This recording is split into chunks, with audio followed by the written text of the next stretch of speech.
गुरुवार के प्रदोष शत्रुओं का नाश करते हैं। ऐसी प्रदोषों का नियम वर्णन किया।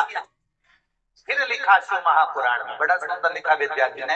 मान लो आप प्रदोष का व्रत नहीं कर सकते, आप अगर व्रत नहीं कर सकते तो प्रदोष के दिन, प्रदोष काल में शाम का समय सूर्यास्त का कुछ पल, कुछ घड़ी के पहले से लेकर बाद तक का प्रदोष काल के अंतर्गत आप शंकर जी के मंदिर में जाकर 1 लोटा पानी, 5 बेलपत्र भी अगर समर्पित करते हैं तो संपूर्ण प्रदोष का फल आपके भाग्य में प्राप्त हो जाए।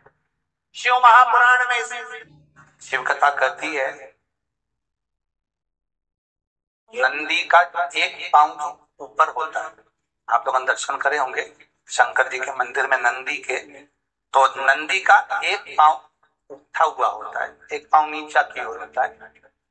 पुराण की कथा कहती है, मान लो कोई हड्डी से जुड़ा हुआ रोग, नेत्रों से जुड़ा हुआ, मस्तिष्क से जुड़ा हुआ कोई रोग रहता है, तो एक नीले कलर का फूल आता है महाराज, उस फूल में हल्दी डालकर गुरुवार का प्रदोष पड़ने पर जो नंदी के पांव के पास समर्पित कर देता है महाराज, उसका रोग धीरे धीरे समाप्त होने लगता। लिंग पुराण कहती है कि नंदीश्वर भगवान के सामने जो पुष्प समर्पित करा जाता है उसको, ये तो लिखा था स्कंद पुराण और शिव पुराण। लिंग पुराण कहती है जो फूल आपने समर्पित करा उसको लाकर पानी की बाल्टी में डालकर आप स्नान भी कर सकते हो। इससे भी हड्डी के जितने रोग होते हैं उसमें आराम लगने लगता है। जैसे कहीं शरीर नहीं चल रहा, हाथ झुन्न पड़ रहा है, हाथ काम नहीं कर रहा, हाथ में झुनझुनी आ रही है, कंपन आ रहा है, उसमें भी ये प्रयोग पर होना चाहिए बृहस्पतिवार की प्रदोष। कौन से वार की? बृहस्पतिवार, गुरुवार की प्रदोष। प्रदोष के दिन यदि आपको कहीं से शमी पत्र मिल गया, प्रदोष के दिन यदि कहीं से आपको शमी पत्र मिल गया है और प्रदोष काल, प्रदोष का जो समय होता है, शाम का जो समय होता है प्रदोष काल,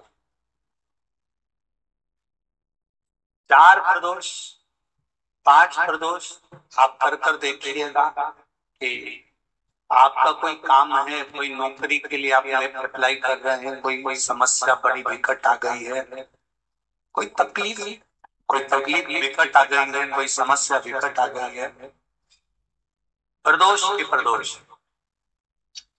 प्रदोष काल अगर एक शमी पत्र भी आप घर के शिवलिंग को, अब ये करने के लिए आपको मंदिर के शिवलिंग नहीं जाना, अपने घर में जो शिवलिंग, चाहे वो स्फटिक का हो, पारद का हो, कंकर शंकर का हो, लकड़ी का हो, जो शिवलिंग तुम्हारे घर में, कांच का हो, चाहे वो नर्मदा का कंकर का हो, नर्मदेश्वर हो, पाषाण का हो, जो शिवलिंग चांदी का हो, सोने का हो, तांबे का हो, पीतल का हो, जो शिवलिंग तुम्हारे, एक शमी पत्र यदि आप भगवान शंकर के शिवलिंग पर समर्पित कर रहे हो और उस शमी पत्र को उठाकर रात्रि को 9:15 की जो एक मुहूर्त होता है, एक समय होता है, जिस समय पर हम अपने मन की बात भगवान शंकर को कहते हैं, पूर्व में भी इसका वर्णन हम कर चुके हैं कथाओं। उस 9:15 पर वो शमी पत्र को उठाकर एक कागज में, एक कटोरी में उसको रख दे। 4 या 5 प्रदोष के उस शमी पत्र को अपने पास में रखिए और जिस कार्य के लिए जा रहे हो उसको जेब में ऊपर के भाग में उसको रखकर लेकर जाइए, आपका वो कार्य सफल होकर ही रहेगा। शमी पत्र में इतना बल होता है, प्रदोष का जो शमी पत्र होता है वो बड़ा बलवान होता है, बड़ा प्रदोष, शिवरात्रि, सोमवार की अष्टमी, प्रदोष भी हर महीने आता है। शिवरात्रि भी हर महीने आता है, सोमवार भी हर महीने में 2, 3, 4, 5 पड़ी जाती है। सोमवार की अष्टमी जरूर साल भर में 4 या 5 आता है। प्रदोष, शिवरात्रि, सोमवार की अष्टमी, ये वो तिथियां हैं, ये वो वार है। अगर कोई भूल से शंकर भगवान के शिवलिंग का निर्माण करता है या अपने घर में रखे हुए शिवलिंग पर शमी पत्र को समर्पित कर देता है तो जिंदगी में उसका बाल बांका हो ही नहीं सकता है। प्रदोष के शमी पत्र में बल होता है। प्रदोष के शमी पत्र प्रदोष पड़ रहा है और बाबा की कृपा है आप पर, जो ये प्रदोष को समय पर भी करना चाहिए। कथा का समापन 23 को है पर 22 को प्रदोष पड़ता है। कितने किस्मत वाले हैं रेवाड़ी वाले, घर जाके नजर उतरवा लेना राइन ऑन से हो।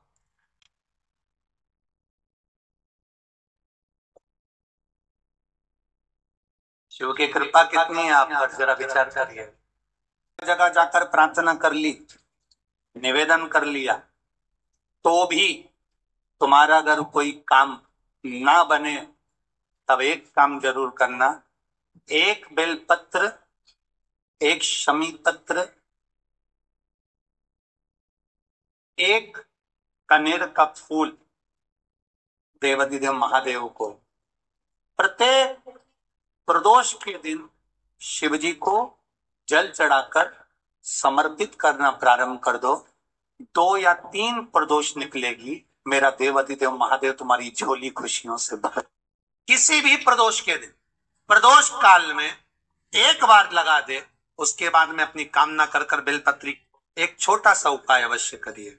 अगर बच्चे कोई एग्जाम में बैठ रहे हैं या कंपटीशन एग्जाम है या नौकरी के लिए अप्लाई कर रहे हो, मान लो 4-6 महीने से बैठे हो, 8 महीने से बैठे हो, सर्विस नहीं है, नौकरी नहीं है, तो एक छोटा सा उपाय अवश्य करिए शिव महापुराण का।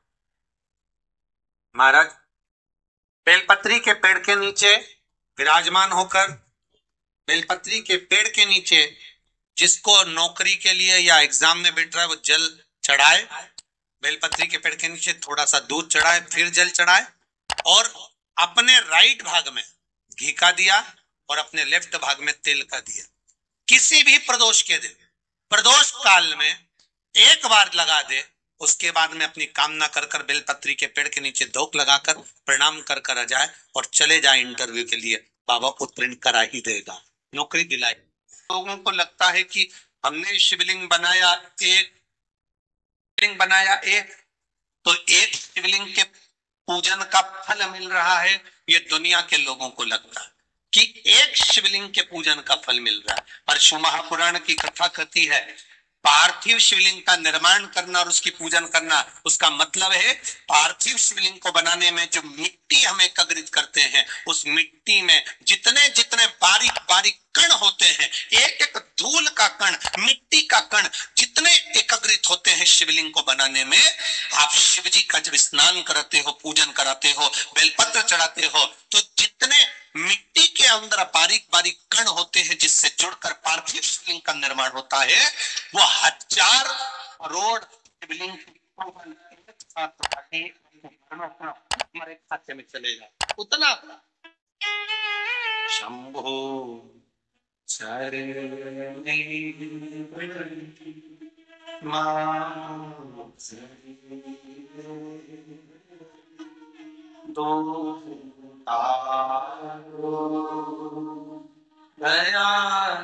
पार्थिव शिवलिंग का निर्माण करना मतलब लाखों शंकर भगवान के स्वरूप की पूजन करना, एक पार्थिव शिवलिंग का निर्माण।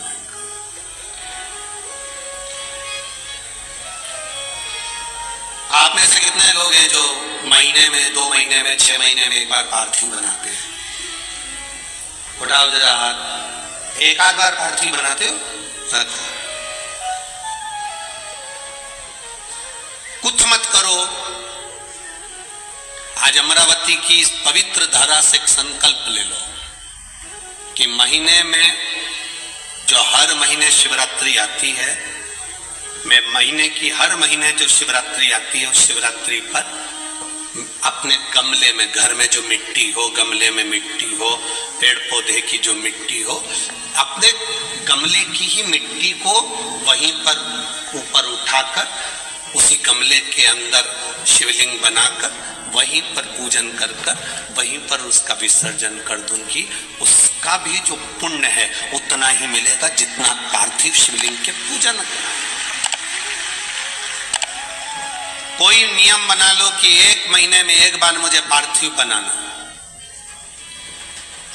कोई नियम बना लो मैं 3 महीने में 1 बार पार्थिव बनाऊं। कोई नियम बनाओ कि मैं 6 महीने में 1 बार पार्थिव बनाऊं।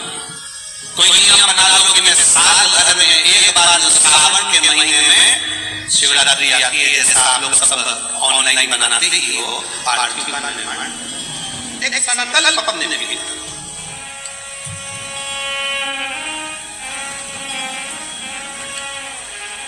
संकल्प का फल बाबा क्या देगा ये आपको मालूम पड़ेगा। वो क्या देगा वो मालूम पड़ेगा।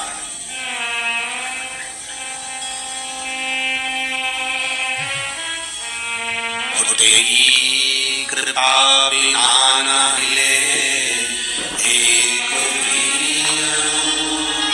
लेते सांस तेरी कृपा से तनो गंगाधर मुक्तिहार ओंकार बोले ओंकार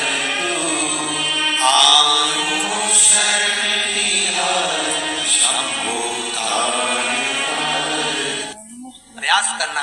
जब जिस महीने में जो प्रदोष पड़ा करे, जब प्रदोष पड़े बन सके 1 बेलपत्र, बन सके 5 बेलपत्र, शमीन पत्र, हरे मूंग, हरा मूंग, बेलपत्र, एक कलश के अंदर थोड़ा सा पानी लेकर 1 बेलपत्र, हरा मूंग, शमीन पत्र डालकर और उसमें थोड़ा सा गुड़ डालकर भगवान शिव का स्मरण कर प्रदोष काल में, मान लो कोई काम आपका बहुत जरूरी है, बहुत दिनों से अब थक गए हैं, नहीं हो रहा, कर्जा बढ़ रहा है, धन नहीं आ रहा, व्यापार नहीं चढ़ रहा, या कोई समस्या बहुत प्रबल है, कोई एग्जाम में बैठ रहे हो नहीं हो रहा, परीक्षा भी दे दी है, रिजल्ट आना। पुराण की कथा कहती है कि दुख लिखने वाले ने तो लिख दिया, ठीक है,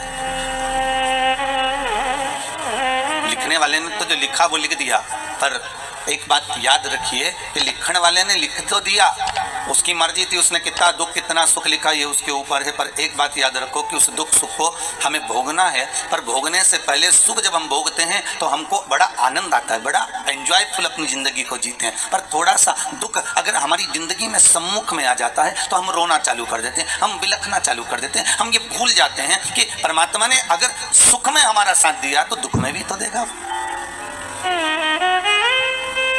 छोड़ तो ना देगा वो।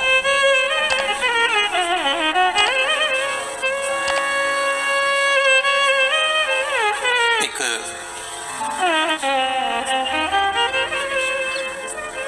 और जब निर्मल मन, निर्मल विचार, निर्मल सोच, निर्मल बुद्धि, निर्मल चित्त हमारे भीतर का आ जाता है महाराज, तब दुनिया का संपूर्ण सुख हमारे सम्मुख में हो जाता है, केवल मन, केवल।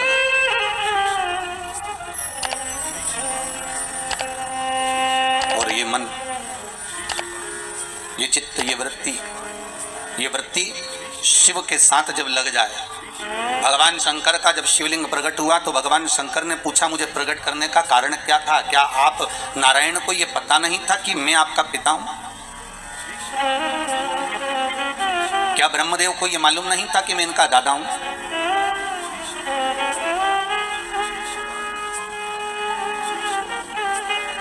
कौन है? जब संपूर्ण ब्रह्मांड नष्ट हो जाता है, संपूर्ण पृथ्वी जब नष्ट हो जाती है, तब आखिरी में रहता ही कौन है? पानी का बुलबुला, और बुलबुले में भी एक बिंदु, एक बिंदु। कभी ब्रह्म कुमारी आश्रम में जाकर देखिएगा, वहां से अगर आप ज्ञान प्राप्त करेंगे तो वहां की बहन जी बताती हैं कि मात्र अगर इस संसार की रचना का केंद्र बिंदु कोई परमात्मा है तो एक बिंदु है, वो बिंदु कोई दूसरा नहीं, आद्य शक्ति भगवान शिव ही, शंकर ही। उस ब्रह्म कुमारी आश्रम में बताया जाता है, बहन जी बताती हैं कि ये बिंदु ही शंकर है, उस शंकर से ही सर्व जगत की उत्पत्ति है, उस शिव से, उस शंकर से, उस कैलाशी से, उस त्रिकालदर्शी से सर्व जगत की उत्पत्ति है। जैसे मकड़ी जाले को बना देती है और भगवान शंकर भी उसी तरह जाले को निर्मित कर देते हैं, संसार को निर्मित कर देते हैं। पर जब देखते हैं कि संसार के लोग मुझसे दूर हो गए, ये संसार के लोग भजन चित्त वृत्ति से दूर हो गए, इनके भीतर का अहंकार जाग गया है, अहंता जाग गई है और दिन भर एक बात कहते हैं मैं हूं, मैं कर रहा हूं। अगर मैं दुकान नहीं जाऊंगा तो काम नहीं होगा, मैं घर नहीं चलाऊंगा तो काम नहीं होगा, मैं फैक्ट्री नहीं चलाऊंगा तो फैक्ट्री नहीं चलेगी, अगर मैं नहीं होगा तो ये काम नहीं होगा। हर व्यक्ति के मन में केवल एक ही बात अड़ जाती है कि मैं हूं तो हो रहा है, मैं हूं तो होगा, अगर मैं नहीं होगा तो कुछ नहीं होगा। कई लोगों के मन में ये भाव, तो भगवान ने इस कोरोना महामारी में पूरे साल में दिखा दिया कि सारा लॉकडाउन लगाकर पटक कर तुमको घर में लाकर छोड़ दिया। ना तुम्हारी फैक्ट्री चल रही थी, ना तुम्हारी दुकान चल रही थी, ना तुम्हारे घर में कोई कमाने जा रहा था, ना कोई सामान लेने जा रहा था। फिर ये बताओ कि तुम्हारा घर कौन चला रहा था? घर चलाने वाला वो आदिशक्ति भगवान शिव ही था, वो त्रिकालदर्शी, वो कैलाशी, वो शंकर ही था। भगवान शिव को दिखाना था कि ये मैं हूं, इसलिए रुद्राष्टाध्याय में आया आकाश पाताल सर्वस्व में कोई दूसरा नहीं। तलातल में मैं हूँ, रसातल में मैं हूँ, जलचर में मैं हूँ, थलचर में मैं हूँ, वायुचर में मैं हूँ, तुम्हारी श्वासों में मैं रमण कर रहा हूँ। तुम मुझे पहचान गए, फिर संसार सागर का कोई दुख तुम्हारे सम्मुख में नहीं आ सकता।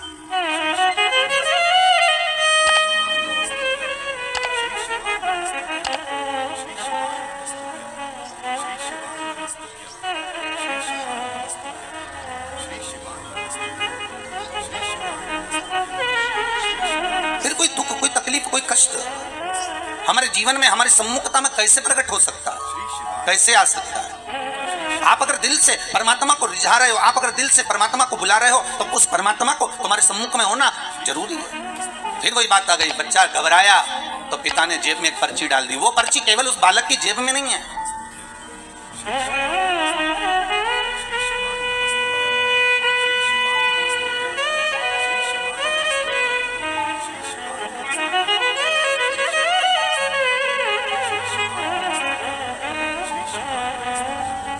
पर्ची केवल एक बालक की जेब में नहीं, वो पर्ची भगवान जब हमें पैदा किया, संसार सागर में जब उसने भेजा, माता के गर्भ से जब हमने जन्म लिया, वो पर्ची भगवान ने अपनी जेब में भी डालकर भेजी है। इस मन में एक पर्ची को रख दिया गया है कि जब तू दुख लगे, जब तुझे कष्ट लगे, जब तुझे लगे कि अब कोई साथ नहीं दे रहा, तब चिंता मत करना, वो पर्ची को निकाल लेना कि पीछे मैं खड़ा हूं तो चिंता मत करना, मैं तेरे साथ में हूं। अगर सुख में हूं तो दुख में भी तेरे साथ में हूं। क्यों चिंता,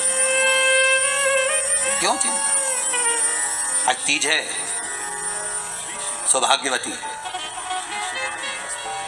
केवल 7 दाने चावल के जल के पात्र में चंदन में भिगो कर डाल देने पर और उससे कामना कर कर, आरोग्यता की कामना कर कर, मात्र घर के जो मटका होता है, परिंदा होता है, उसके पास में समर्पित कर देने पर भगवान शंकर का नाम स्मरण कर कर जीव की रोग से मुक्ति भी हो जाती है।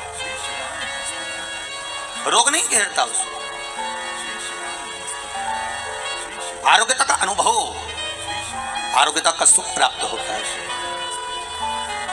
शिव महापुराण के लिए लोग कहते हैं, कई लोगों के, कई विप्रजन, कई ब्राह्मण जन भी पूछते हैं, गुरुदेव ये बताओ कि इतने सारे उपाय आप बताते हो पुराणों में से निकाल कर, और हम भी प्रयास करें इसको निकालने के लिए, तो हम कौन सी पुराणों में ढूंढे? तो आपसे भी निवेदन है, स्कंद पुराण से निकालिए, लिंग पुराण से निकालिए, नर्मदा पुराण से निकालिए, देवी भागवत से निकालिए, श्रीमद् भागवत से निकालिए, शिव महापुराण से निकालिए, गर्ग संहिता से, पद्म पुराण से निकालिए, राधा वल्लभी से निकालिए, एक एक पुराण में से, एक एक चरित्र में से। और तो और हम तो सहज भाषा में कहते हैं कि गीता प्रेस गोरखपुर की सारी गीता प्रेस गोरखपुर के अंकों को लेकर आ जाइए, चाहे शिव अंक हो, चाहे सती अंक हो, चाहे पार्वती अंक हो, चाहे मानस अंक हो, चाहे धेनु अंक हो, एक एक भगवान गीता प्रेस का एक एक अंक खरीद कर लेकर आओ, कल्याण का एक एक अंक तुम्हारे पास में लेकर आओ, और उस अंक में से एक एक उपाय को निकालने का प्रयास करो। आपको सारे उपाय मिल जाएंगे जो इस व्यासपीठ से बताए, सारे उपाय आपके सामने आ जाएंगे कि जो व्यासपीठ से दिए, सारे उपाय आपके सम्मुख में, हाथ निकालो और उसको पढ़ो और उसको लाइए।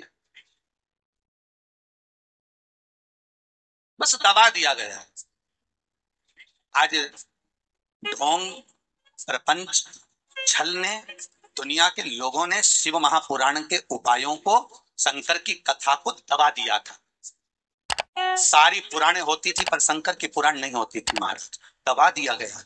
और शिव महापुराण को केवल जगत में लेकर आना चाहते हैं कि शंकर को दुनिया पहचाने, शिव की साक्षी को पहचाने। शंकर है क्या, शिव का अनुमोदन क्या है। दुनिया के लोग टीवी के माध्यम से फिल्मों का निर्माण कर कर कह देते हैं कि इस पर दूध चढ़ाना, क्यों चढ़ा रहे हो, गरीब बच्चे को दूध पिला दो, ऐसा क्यों कर रहे हो। उस शंकर को जगत तक पहुंचाना है कि शंकर पर दूध क्यों चढ़ाया जाता है, शंकर पर दही क्यों चढ़ाया जाता है, शंकर पर जल क्यों चढ़ाया जाता है, शंकर पर बेलपत्री का महत्व क्या है, शंकर पर शमी पत्र का महत्व क्या है, क्यों शंकर भगवान को शमी के वृक्ष का मात्र 7 फूल चढ़ा देने पर व्यक्ति की मनोकामना पूर्ण हो जाती है, क्यों कहा जाता है। उसको निकालो, उसको समझो, उसको पढ़ो, उसको अपने जीवन में उतारो।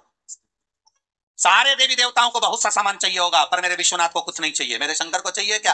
अगर आपके जीवन में ऐसा लगे कि बहुत बड़ी बीमारी आ गई और आपके घर का व्यक्ति वेंटिलेटर पर पड़ा हुआ है, तो शमी के वृक्ष के फूल ले आओ 7, और शमी के वृक्ष के 7 फूल लाकर एक एक फूल शंकर भगवान को श्री शिवाय नमस्तुभ्यम कहकर उस व्यक्ति के लिए जो पड़ा हुआ है, अंतिम सांसें गिन रहा है, जिसको अटैक आ गया, अंतिम सांसों में जो गिन रहा है, उसके नाम से भगवान शंकर पर चढ़ाना प्रारंभ कर दो। मात्र 7 पुष्प, उस शमी के वृक्ष के 7 पुष्प आप शिव को समर्पित करिए, उसका नाम और गोत्र बोलकर, और भगवान शंकर का मूल मंत्र श्री शिवाय, जम के बोलिए श्री शिवाय नमस्तुभ्यम बोलकर एक एक शमी का फूल शंकर पर चढ़ाना प्रारंभ कर दो। फिर आगे वो विश्वनाथ की मर्जी है, वो प्राण कैसे लेकर वापस आता है, उस काल से छुड़ाकर महाकाल कैसे लाता है, ये वो जाने। आपका फर्ज केवल आप अदा करिए। जब अंत में डॉक्टर भी हार जाते हैं, जब अंत में डॉक्टर भी कह देते हैं कि अब हमारे बस का नहीं है, अब तो उस परमात्मा के हाथ में, मतलब डॉक्टर को भी मालूम है कि एक और डॉक्टर बैठा हुआ है, एक डॉक्टर और है, वो बस वो थोड़ा सा दूर तो रहता है और करीब भी बहुत है। कई लोग कहते हैं गुरुजी वो कैलाश पर रहता है बहुत, तो उनको बुलाएंगे तो आएंगे। हमने कहा कैलाश पर तो रहता ही नहीं है, जहां भक्त है वहां भगवान, वो दूर तो रहता ही नहीं। आप तो बस केवल उसको बुलाने का प्रयास करिए, आप दिल से बस उसको हाजिर, वो दिल से बुलाओ तो उसको।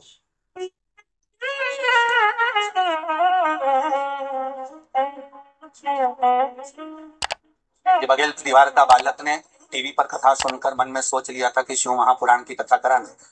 ये बालक कहता है कि गुरुदेव हमने तो सोचा ही नहीं था कि आप गांव के अंदर गांव, गांव के अंदर गांव, वहां प्रतापगढ़ से रानीगंज से फिर या कौन सा गांव पांडतारा में कथा करने आ जाओगे, ये बड़ा आश्चर्य की बात। तो ये केवल कोई ना हमारे बस का है ना आपके बस का है। बघेल परिवार अच्छे सुन लेना, ये तो शिव के बस का है। शंकर से आपने विनती करी तो भोलेनाथ ने यहाँ कथा करवा दी, कोई दूसरा नहीं कर, शिव करे सो। कालदर्शी है, कैलाशी है, अविनाशी है शंभो। ये दिल, ये चित्त, ये वृत्ति, ये मन जो आपसे लगा हुआ है, बस ऐसी कृपा करना कि ये मन जो आप में रमा हुआ है, ये मन रमा रहे। कोई ऐसा क्रम ना हो जाए कि दुनिया मेरे पर उंगली उठाए, मुझ पर उंगली उठाए और कहे कि बताओ ये शंकर की आराधना करती थी, ये शिव स्मरण करती थी, ये शंकर का भजन करती थी, ये शिव भक्ति करती, और शंकर का भजन करने के बाद भी इसको बताओ इतना दुख आन पड़ा, तो हमारा कुछ ना बिगड़ेगा, तुम्हारी शान जाएगी, पकड़ लो हाथ त्रिपुरारी, नहीं तो डूब जाएगी। हमारा क्या बिगड़ना है, दुनिया कहेगी तो यही कहेंगे बताओ शंकर जी की कथा सुनी थी, खूब शिव जी की कथा सुनी, खूब शंकर का अनुमोदन करा,